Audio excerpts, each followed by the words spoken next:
ഭാര്യയും ഭർത്താവും ഒരുമിച്ച് കൂടിയിരുന്ന് ചിന്തിച്ച് ആലോചിച്ച് പ്രാർത്ഥിച്ച് വിഷയങ്ങൾക്കൊരു അന്തിമ തീരുമാനം കൊടുക്കും. അതാണ് ആദർശം.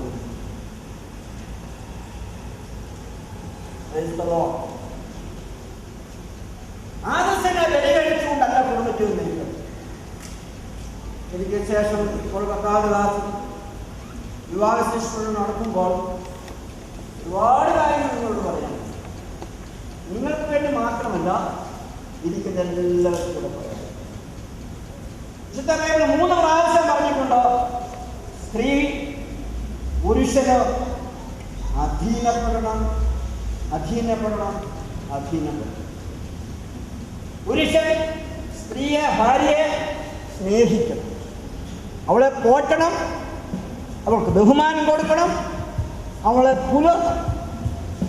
സ്ത്രീ ഒരിക്കലും അധീനതയല്ലാതിരിക്കരുത്. ഈ ചില ട്രെയിനുകൾക്ക് ഡബിൾ എഞ്ചിനുണ്ട്. ഡബിൾ എഞ്ചിൻ കൊടുക്കാനായിട്ട് കാരണം ഒരുപാട് ബോഗി കൂടെ ഉണ്ട്. അത് ഘടിപ്പിച്ചിട്ടുണ്ടെങ്കിലോ ഭാരമുള്ള സാധനങ്ങൾ ഈ ബോഗിക്കകത്തുണ്ടെങ്കിലോ ഒറ്റ ഇഞ്ചിന് വലിക്കാൻ പറ്റില്ല. അത് 2 ഇഞ്ചിൽ യോജിക്കും. പക്ഷെ 2 ഇഞ്ചിൽ യോജിപ്പിക്കുമ്പോൾ ഒരു കാര്യം ചെയ്യണം. ഒരു കാര്യം അതിനകത്ത് നടക്കുന്നുണ്ട്. 2 ഇഞ്ചിൻ്റെ ശക്തി കമ്പാക്ട് ചെയ്ത് 1 ഇഞ്ചിനിലേക്ക് കയറ്റും. പുറകിലത്തെ ഇഞ്ചിൻ സൈലന്റ് ആയിരിക്കും, പക്ഷെ ആ ശക്തി സംഭരിച്ച് മുൻപിലത്തെ എഞ്ചിനിലേക്ക് കൊടുത്തുകൊണ്ടേ കമ്പാക്ട് ചെയ്യും. 2 ഇഞ്ചിന് ഒരുപോലെ പ്രവർത്തിച്ചാൽ ദോഷം എന്തെന്നറിയാമോ? ഒരു അപകടം ഉണ്ടാകുമ്പോൾ ആദ്യത്തെ ഇഞ്ചിൻ സ്റ്റോപ്പ് ചെയ്യും, മറ്റേ ഇഞ്ചിൻ പ്രവർത്തിച്ചുകൊണ്ടിരിക്കും. റെയില അതിന് പകരം 1 ഇഞ്ചിൻ്റെ ശക്തി കമ്പാക്ട് ചെയ്ത് 2ാമത്തെ ഇഞ്ചിന് കൊടുത്ത് ഡബിൾ ഇഞ്ചൻ മുന്നോട്ട് പോയിക്കോളും, സുഖമായിട്ട് പോകും. 1 ഇഞ്ചൻ സൂക്ഷിച്ചാൽ മതി. ഞാൻ ചാടിക്കറി ഒന്നും ചെയ്യും. ഈ 2 ഇഞ്ചനുള്ളൊരു ഒരു മിനി ട്രെയിൻ എനിക്കറിയാം. കമ്പാക്ട് ചെയ്തില്ല. മുൻപിലത്തെ ഇഞ്ചിൻ്റെ ശക്തി അതിനും പിൻപിലത്തെ ഇഞ്ചിൻ്റെ ശക്തി പിൻപിലത്തെ ഇഞ്ചിനും പ്രവർത്തിക്കാൻ തുടങ്ങി. പരിണിത ഫലമുണ്ടല്ലോ.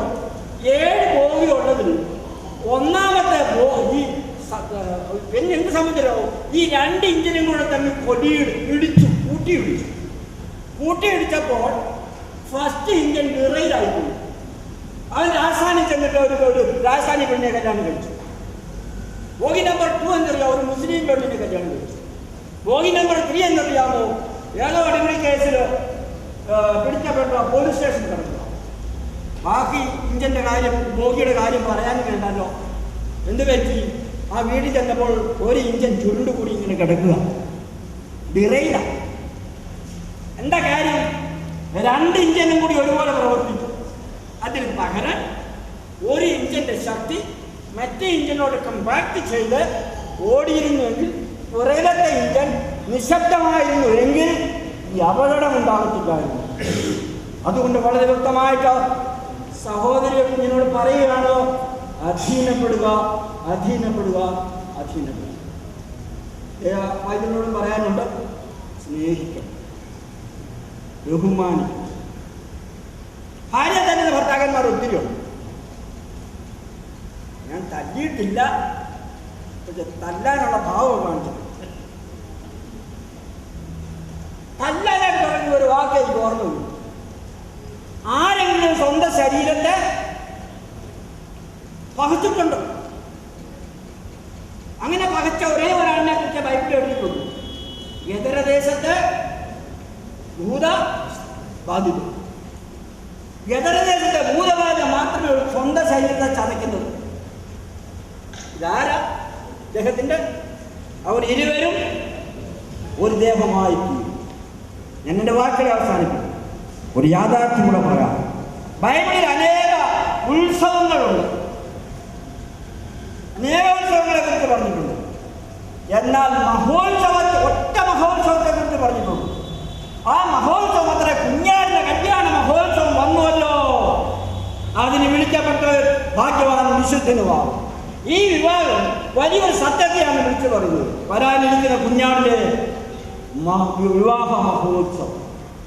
ഭൂമിയിൽ ഒരു സിംബോളിക്കലായിട്ട് നടത്തുമ്പോൾ അക്ഷരികമായും ആത്മീയമായും കുഞ്ഞാട്ടിന്റെ കാന്തയാം സഭയാം കാന്തയുടെ കല്യാണം നടക്കാനായിട്ട് അതിലേക്കാണ് ദൈവത്തിന് നമ്മൾ വെച്ചു. ഇവിടെ കേരളത്തിൽ നടത്തിയ ചടങ്ങായി കൈകാര്യം ചെയ്ത് നമ്മൾ ആ വിവാഹ മഹോത്സവത്തിലേക്ക് പോകാൻ പോവുകയാണ്. ഇരുവരും അനുഗ്രഹിക്കപ്പെട്ടവരായി ഭാവി തലമുറയുടെ ഉത്തമ സമ്പത്തുകളായി കൊണ്ടുപോകാൻ ദൈവമായ കർത്താവ് ഈ വചനങ്ങളാൽ നമ്മെ സഹായിക്കും.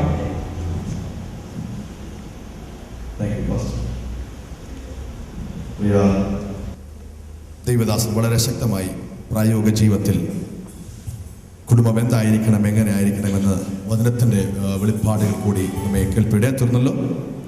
സ്തോത്രം. ദൈവം ഈ വചനം അനുഗ്രഹിക്കുമാറാകട്ടെ. തുടർന്ന് ഈ ശുശ്രൂഷയുടെ ഏറ്റവും പ്രധാനപ്പെട്ട സമയത്തിലേക്ക് കടന്നു വന്നിരിക്കുന്നല്ലോ.